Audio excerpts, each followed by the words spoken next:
ಅಣ್ಣ, ತಂದಿರೋ ಬಾಟ್ಲ್ ಇನ್ನ ಮನೇಲೇ ಇದೆ.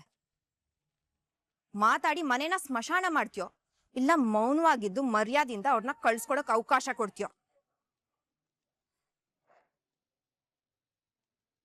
ಪಲ್ಲವಿ, ಇದು ಹುಡುಗಾಟಿಕೆ ಅಲ್ಲ ಪಲ್ಲವಿ.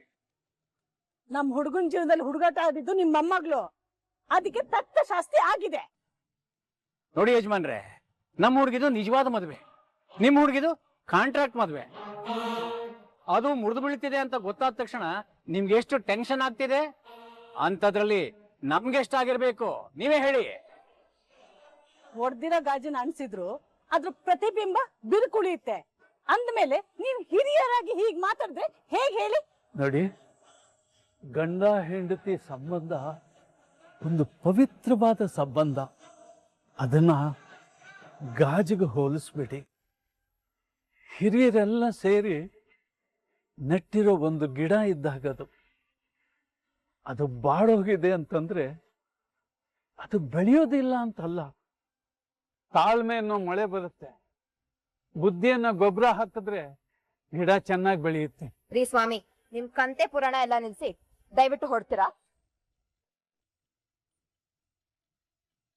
ಪುರಾಣ ನೋಡಮ್ಮ, ಇದು ಪುರಾಣ ಅಲ್ಲ, ಸಾರ್ಥಕ ಬದುಕಿನ ಸಿದ್ಧಾಂತ ಅಮ್ಮ. ಎಲ್ರಿಗೂ ಕೈ ಮುಗಿತೀನಿ, ದಯವಿಟ್ಟು ಹೀಗೆ ಮಾಡಬೇಡಿ. ಬೇಕಿದ್ರೆ ಇವ್ರ ಗಂಡನ ಮನೆಯವ್ರ ಜೊತೆ ನಾನು ಮಾತಾಡ್ತೀನಿ, ಇವ್ರ ಸಂಸಾರ ನಾನು ಸರಿ ಮಾಡ್ತೀನಿ. ಆಗ್ಬೇಕಾಗಿರೋ ಮದುವೆಗೋಸ್ಕರ ಆಗಿರೋ ಮದುವೆನ ಹೊಡಿಬೇಡಿ ಪ್ಲೀಸ್, ಅರ್ಥ ಮಾಡ್ಕೊಳ್ಳಿ. ಆದ್ರ ಅಗತ್ಯ ನನಗಿಲ್ಲ. ನನ್ ಸಂಸಾರ ಸರಿ ಮಾಡೋದಕ್ಕೆ ಏನ್ ಮಾಡ್ಬೇಕು ಅದನ್ನ ಮಾಡಾಗಿದೆ. ಸೊ ದಯವಿಟ್ಟು ನೀವು ನಿಮ್ ಮೊಮ್ಮಗಳ ಜೀವನದ ಬಗ್ಗೆ ಯೋಚನೆ ಮಾಡಿ. ಬೇಕಿದ್ರೆ ಇನ್ನೊಂದ್ ಮದ್ವೆ ಮಾಡ್ಸಿ.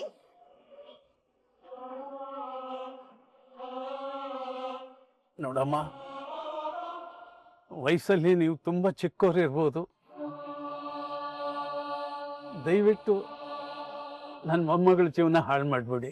ನಿಮ್ ಕಾಲು ಹಿಡಿದು ಬೇಡ್ಕೊಳ್ತೀನಿ. ಏನ್ ಮಾಡ ನಿಮ್ ಮೊಮ್ಮಗಳ ನಾಟಕ ಮುಗ್ದಾಗಿದೆ, ಅವಳ ಪರ್ದೆ ಎಳ್ದಾಗಿದೆ. ನಿಮ್ಮ ಮತ್ತೆ ನಿಮ್ ಮೊಮ್ಮಗಳ ನಾಟಕ ಎರಡಕ್ಕೂ ಈ ಮನೇಲಿ ಜಾಗ ಇಲ್ಲ. ಸುಮ್ನೆ ಹೋಗ್ತಾ ಇರ್ರಿ. ಪಲ್ಲವಿ, ಏನ್ ಮಾಡ್ತಾ ಇದ್ದೀರಾ? ಪಲ್ಲವಿ, ಏನ್ ಮಾಡ್ತಿದ್ಯಾ?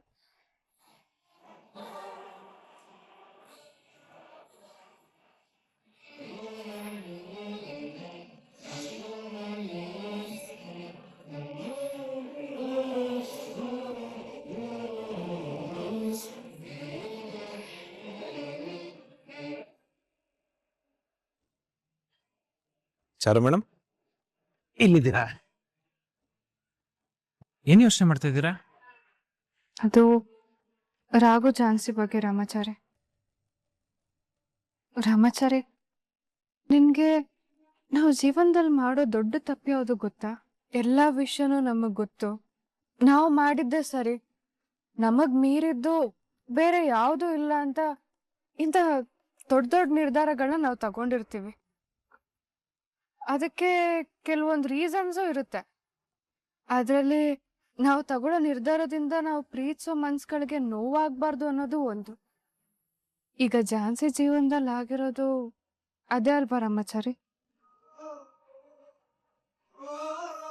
ಅವಳ ತಾತನ್ಗೆ ನಿಜ ಗೊತ್ತಾಗ್ಬಾರ್ದು ಅನ್ನೋ ಕಾರಣಕ್ಕೆ ಅಗ್ನಿ ಪರ್ವತ ತರ ಇರೋ ಆ ನೋವನ್ನ ಮನ್ಸಲ್ಲೇ ಇಟ್ಕೊಂಡು ತನ್ನನ್ ತಾನೇ ಸುಟ್ಕೊಳ್ತಾ ಇದ್ದಾಳೆ. ಅದಾಗೆ ಹೊರಗಿನವ್ರಿಗೆ ಗೊತ್ತಾಗದೆ ಇರೋ ಹಾಗೆ ಬದುಕ್ತಾ ಇದ್ದಾಳೆ. ಹೌದು ಚಾರು ಮೇಡಮ್, ಕಾಲ ಮುಂದೆ ಹೋಗ್ತಾ ಹೋಗ್ತಾ ಮನುಷ್ಯಂಗೆ ತಿಳುವಳಿಕೆ ಅನ್ನೋದು ಬಂದ್ಮೇಲೆ ನನಗೆಲ್ಲ ಗೊತ್ತು, ನಾ ಮಾಡ್ತಿರೋದೆಲ್ಲ ಸರಿ ಇದೆ ಅಂತ ತನ್ನ ಮನಸ್ಸಲ್ಲಿ ತನಗೆ ಗೊತ್ತಿಲ್ಲದೆ ಒಂದು ಅಹಂ ಅನ್ನೋದನ್ನ ಬೆಳೆಸ್ಕೊಂಡ್ಬಿಡ್ತಾರೆ. ಆ ಅಹಂ ಆವರಿಸ್ಕೊಂಡ್ಬಿಡುತ್ತೆ. ಚಾನ್ಸಿ, ನೀನ್ ಆತರ ಪಟ್ಟು ತಪ್ಪು ಮಾಡ್ದೆ ಅಂತ ನಂಗೆ ಅನ್ನಿಸ್ತಾ ಇದೆ ಅಮ್ಮ. ಇಲ್ಲ ತಾತ, ಇಲ್ಲಿವರೆಗೂ ನಾನು ಮಾಡಿದ ತಪ್ಪು. ಆದ್ರೆ ಇವತ್ತು ಆ ತಪ್ಪನ್ನ ಸರಿ ಮಾಡ್ಕೊಂಡಿದ್ದೀನಿ. ಕೋಪ ಬರುತ್ತೆ, ಹೊರಟೋಗ್ಬಿಡುತ್ತಮ್ಮ. ಆದ್ರೆ ಅದ್ರ ಪರಿಣಾಮ ಇದೆಯಲ್ಲ, ಅದು ಶಾಶ್ವತವಾಗಿರುತ್ತೆ.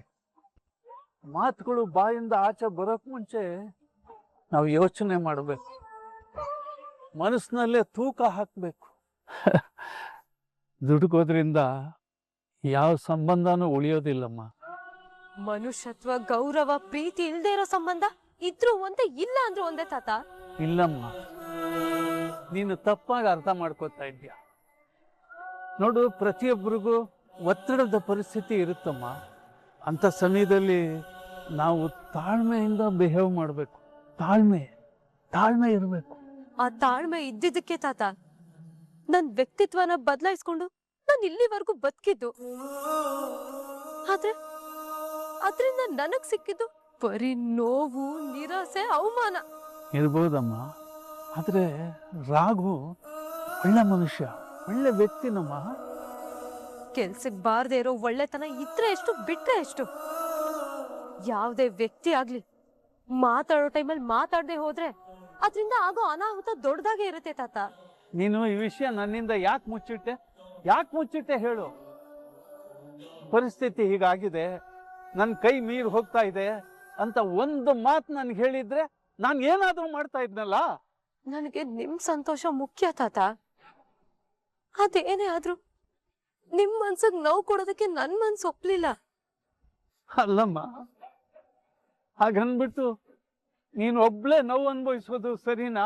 ನಾಳೆ ಸರಿ ಹೋಗುತ್ತೆ ಅನ್ನೋ ಭರವಸೆ ಇವತ್ತಿನ ಕಷ್ಟಕ್ಕೆ ಮೆಡಿಸನ್ ಅಲ್ವಾ ತಾತ? ಅದು ನೋವನ್ ಕಡಿಮೆ ಮಾಡುತ್ತೆ ಅನ್ನೋ ಭರವಸೆಲಿ ನಾನು ಬದುಕ್ತಿದ್ದೆ. ಆದ್ರಿಂದ ಯಾವ ಪ್ರಯೋಜನನೂ ಇಲ್ಲ ತಾತ. ನಾನು ಮನ್ಸ್ ಹೇಳ್ದಾಗೆ ಕೇಳು ಅಂತ ಹೇಳ್ದೆ. ಅವನು ಕೊಟ್ಟ ಮಾತೆ ಮುಖ್ಯ ಅಂದ. ನಾನು ನಮ್ ಪ್ರೀತಿ ಮುಖ್ಯ ಅಂತ ಹೇಳ್ದೆ. ಆದ್ರೆ ಅವನು ನನ್ ಕುಟುಂಬನೇ ಮುಖ್ಯ ಅಂತ ಹೇಳ್ದ.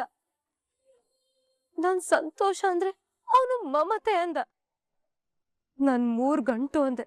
ಆದ್ರೆ ಮನೆಯವರು ಅದು 100 ಜನದ ಮಧ್ಯೆ ನಡೆದ ನಾಟಕ ಅಂದ್ರು. ಅಂತ ಸಂಬಂಧ ಉಳಿಸ್ಕೊಳ್ಳೋ ಅವಶ್ಯಕತೆ ಇದೆಯಾ ತಾತ?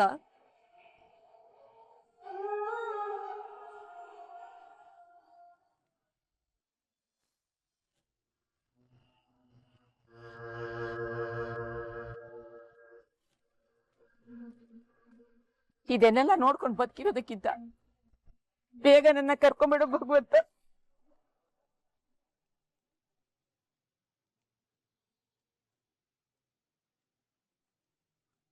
ಬಾವಾ, ನೀವ್ ಕುತ್ಕೊಳ್ಳಿ. ಸ್ವಲ್ಪ ದಿನ ಆದ್ರೆ ಎಲ್ಲ ಸರಿ ಹೋಗುತ್ತೆ. ಅಜ್ಜಿನೇ ಅವಳ ಪರವಾಗಿ ಮಾಡ್ಕೊಂಡು ನಮ್ ವಿರುದ್ಧ ಮಾತಾಡೋಕ್ ಮಾಡಿ ಹೋದ್ಲಲ್ಲ. ಎಷ್ಟ್ ಡೇಂಜರ್ ಇರ್ಬೇಕು ದೊಡ್ಡಪ್ಪ. ಅದಕ್ಕೆ ತಾನೇ ಅವಳು ಎಲಿಮಿನೇಷನ್ ಆಗಿದ್ದು. ಅಂತೂ ಇಂತೂ ನಮ್ಮ ಎಲ್ಲಾ ಸಮಸ್ಯೆಗಳಿಗೆ ಮುಕ್ತಿ ಬೆನ್ನೇರಿದ ಬೇತಾಳ ಬಿಟ್ಟು ಹೋಯ್ತಲ್ಲ ಅಂತ ಸಂತೋಷವಾಗಿ ಸೆಲೆಬ್ರೇಷನ್ ಮಾಡೋದು ಬಿಟ್ಟು ಅವಳ ವಿಚಾರ ಇವಾಗ ಯಾಕೆ?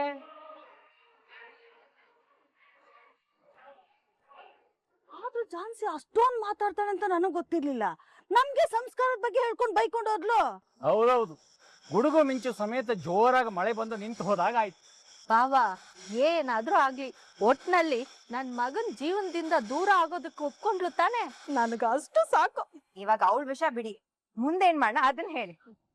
ಮೊದ್ಲು ಖುಷಿನ ಹಂಚ್ಕೊಳ್ಳೋಣ, ಎಂಜಾಯ್ ಮಾಡೋಣ.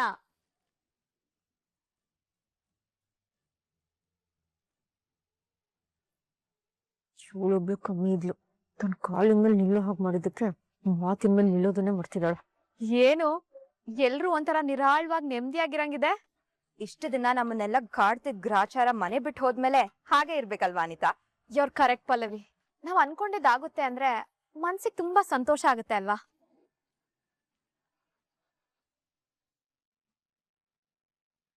ಸರಿ ಅಮ್ಮ, ಹಾಗಿದ್ಮೇಲೆ ನಿನ್ ಮುಂದಿನ ಜೀವನ ಬ್ಯಾಕ್ ಟು ಸೇಮ್ ಸ್ಟೇಜ್ ತಾತ.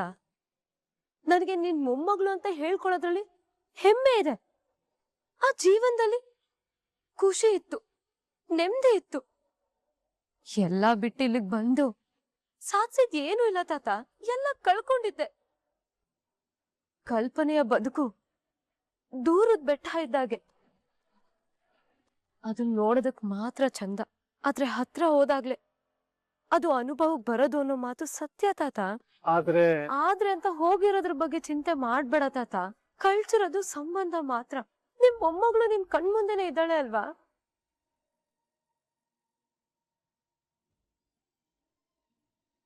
ನಿಂಗ್ ದುಃಖ ಆಗ್ತಾ ಇಲ್ವಾ ಮೊಮ್ಮಗಳೇ? ತಾತ, ನನಗೂ ಮನ್ಸಿದೆ, ಭಾವನೆಗಳಿದಾವೆ. ಅಂದ್ಮೇಲೆ ದುಃಖ ಆಗೋದ್ ಸಹಜ ಅಲ್ವಾ ತಾತ? ಹಾಗಂತ ಕಣ್ಣೀರಾಗ್ತಾ ಕೂತ್ರೆ ಮುರ್ದೋಗಿರೋ ಸಂಬಂಧನ ಸೇರ್ಸೋದಕ್ಕಾಗತ್ತಾ? ಇಲ್ಲ ತಾನೆ? ಅದು ಹಾಗಲ್ಲ ಮೊಮ್ಮಗಳೇ. ಮನಸ್ಸು ಬಿಸಿಲಿದ್ದಾಗ ಆಡೋ ಮಾತುಗಳು ತಂಪಾಗಿರ್ಬೇಕು.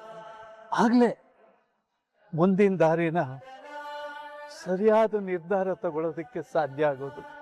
ಇನ್ನು ನಿರ್ಧಾರ ಬದ್ಲಾಗಲ್ಲ ತಾತ. ಅವ್ರ ಮನ್ಸನ್ನ ಬದಲಾಯಿಸೋ ಅಷ್ಟ್ರಲ್ಲಿ ನಾನೇ ಬದ್ಲಾದೆ.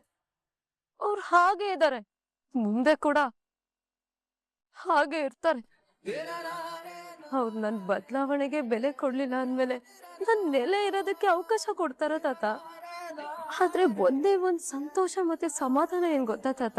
ನೀನ್ ಯಾವಾಗ್ಲೂ ನನ್ ಮೊಮ್ಮಗಳ ಮದ್ವೆನ ಕಣ್ಣಾರೆ ನೋಡ್ಬೇಕು ಅಂತ ಆಸೆ ಪಡ್ತಿದ್ದೆ. ಆ ಒಂದ್ ಆಸೆ ಈಡೇರ್ತು ಅಲ್ವಾ, ಈ ಜೀವನಕ್ಕೆ ಅಷ್ಟು ಸಾಕು ತಾತ, ಅಷ್ಟು ಸಾಕು.